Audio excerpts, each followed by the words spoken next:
Paz e bem, meus irmãos e minhas irmãs. Estamos na segunda-feira da oitava de Natal, dia 29 de dezembro. Hoje o nosso evangelho é retirado do livro de Lucas, capítulo 2, versículos de 22 a 35.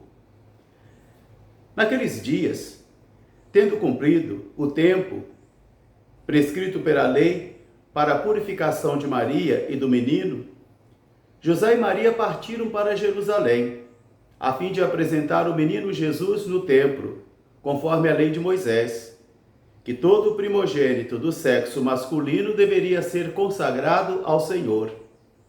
E também para fazer as oferendas de um casal de pombinhos e 2 rolas, conforme também está prescrito na lei de Moisés. No dia em que Maria e José foram então apresentar o menino, vivia ali, em Jerusalém, um homem santo chamado Simeão. Era um homem justo, e Deus havia prometido a ele que ele não morreria sem antes ver o Messias que viria da parte do Senhor. Por isso, movido pelo Espírito Santo, Simeão foi ao templo naquele dia, tomou o menino sobre suas mãos e começou a bendizer a Deus, dizendo: Agora, ó Senhor onipotente, podeis deixar o vosso servo ir em paz, conforme a vossa palavra havia me prometido, e os meus olhos contemplaram aquele que devia vir, luz para as nações e glória para o povo de Israel. Depois, olhando para Maria, ele disse: Quanto a ti, eis que uma espada te transpassará a alma. Esse menino será um sinal de contradição, para reerguimento de muitos que estão em Israel, e também para a queda de muitos outros. Depois, Simeão entregou o menino Jesus a Maria e José e os abençoou, e seguiu o seu caminho. Palavra da salvação. Meus irmãos, minhas irmãs, ainda estamos experimentando este clima de Natal, da vinda do Senhor. E desde o dia 25 nós vamos contemplando como que esse menino, essa profecia de Simeão vai se realizando durante todo o transcorrer da história cristã. Porque muitos se opõem a esta luz que veio até a terra, como fora proclamado no prólogo do Evangelho de São João no domingo. A luz veio para os seus, mas eles não quiseram acolher a luz. Porque ainda hoje, mesmo dentro de nossas assembleias, homens e mulheres movidos por ideologias ou movidos por interesses obscuros, também eles são capazes de fazer o mal porque seus corações ficam obscurecidos, ou pela ganância, ou pela busca de poder, ou pelas ideologias. De tal modo que a primeira leitura de hoje da carta de São João, a primeira carta, é justamente isso, onde vai dizer: aquele que diz que ama a Deus, mas não ama o seu irmão, é um mentiroso. E aquele que não vive, aquele que não pratica aquilo que disse que crê, também é um mentiroso. Porque aquele que ama a Deus, guarda os seus mandamentos.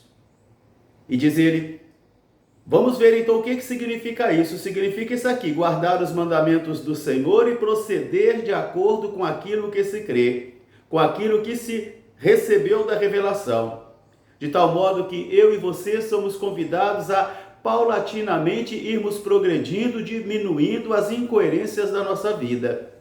Diminuindo as incoerências, porque nenhum homem e nenhuma mulher é 100% coerente. Todos nós carregamos uma dosagem de incoerência, de tal modo que tomar consciência, tomar posse dessas incoerências significa o primeiro passo para irmos progredindo.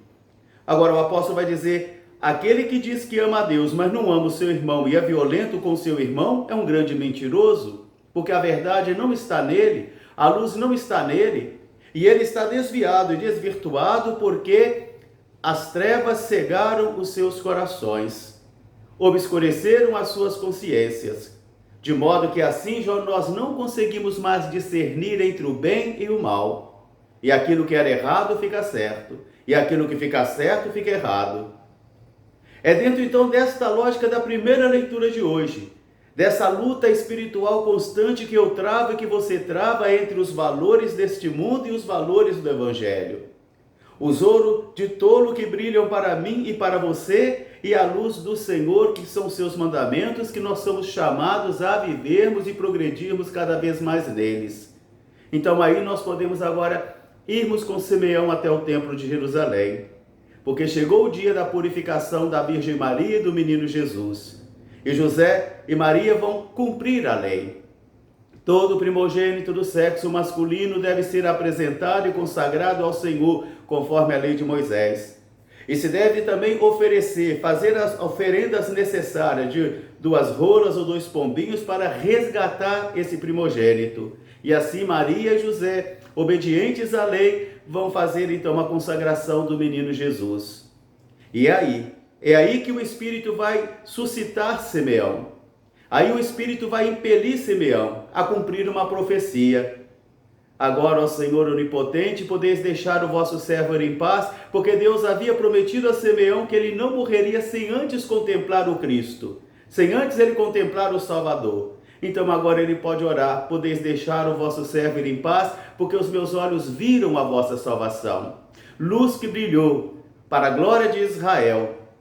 Esse menino será a causa de queda e de reerguimento para muitas pessoas, de tal modo que até hoje Jesus é motivo de queda e de reerguimento para muita gente.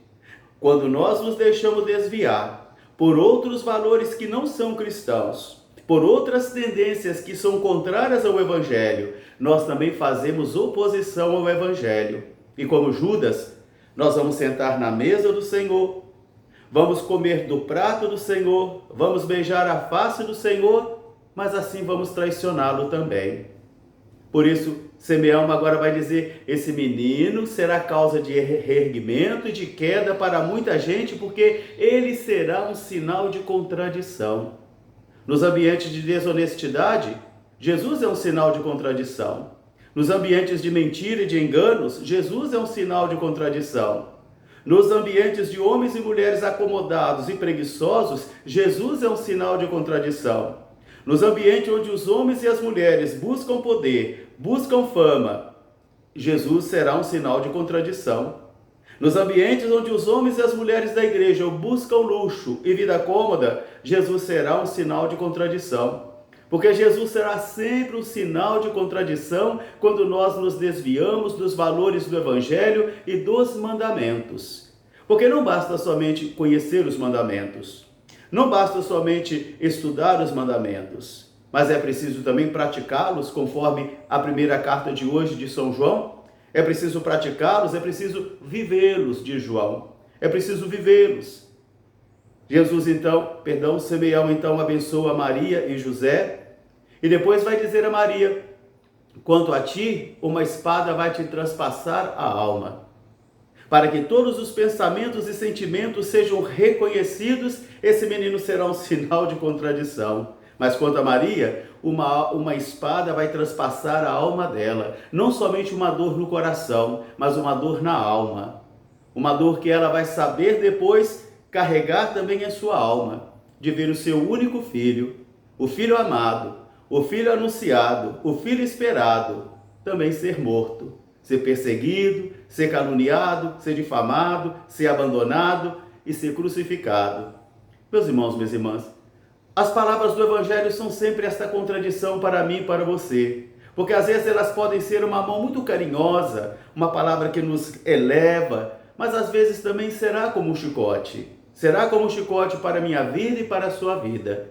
Por isso que essa palavra seja para mim e para você uma orientação, uma bússola, que vai nos orientando nesses tempos tão tumultuados, com tantas teorias, com tantas ideologias, onde eu e você somos chamados a permanecermos firmes, ainda que caiam 1000 à minha direita e 1000 à minha esquerda. A fé é uma experiência pessoal que cada homem e cada mulher deve travar. Um grande fraterno abraço para todos, paz e bem, até amanhã, se Deus quiser.